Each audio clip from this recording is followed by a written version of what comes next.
the tell me about, I want to go back to the tell me about yourself question. Mm, That is definitely one that I never really know what exactly they want. Like, you mm, wanted me to tell you about my life story and like uh, all the all the turbulences that went through and how I got here. Do you want me to talk about just like all the different extracurricular things, or are you only mhm, looking for things that you feel like would be related to this role? And that's, these are always things I kind of went through my mind when being mm. asked that, right?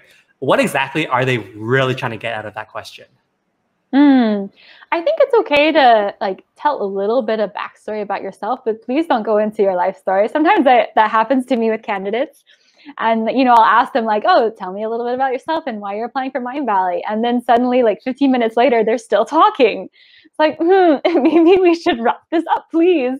Yeah. So I think it's good for you to kind of narrow it down into a 3-minute window. So maybe like the first minute could be you kind of giving context of like, where you came from, like what your interests were, and then transition that into like what your big calling is, either in life or like your mission, like your 5-year plan, or like where you kind of see yourself, and then you can transition that into, so how does that fit into this particular role, or how does that fit into this company, and really ending by like not only having that very clear line of like, this is how my personal like backstory and mission connects to the company, but also like, what you're going to bring to the table if you're hired for this role.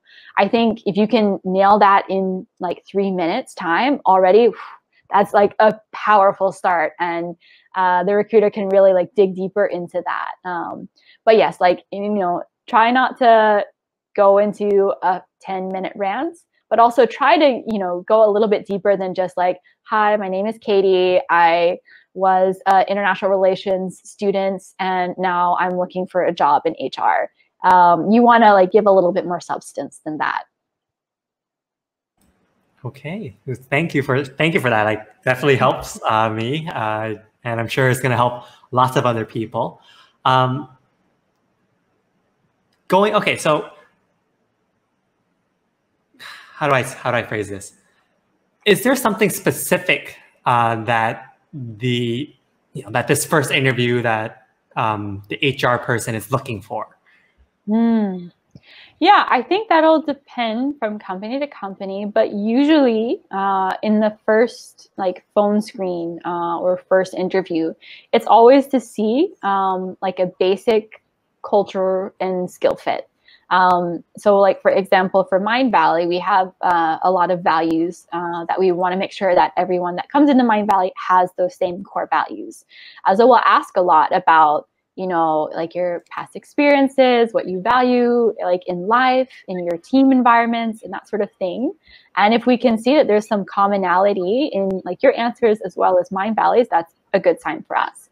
We might also ask things related to like your skill sets, like just like a very brief, like doesn't need to be like super in depth, because usually later interviews will go more in depth into your professional experiences, but just to get a temporary check to see like, oh, like have they had experience in whatever background we're looking for this particular role, like do they have leadership experience, have they worked in a project similar to this, do they have some achievements that could lend itself to this future role, just to kind of get a brief sensing before you move on.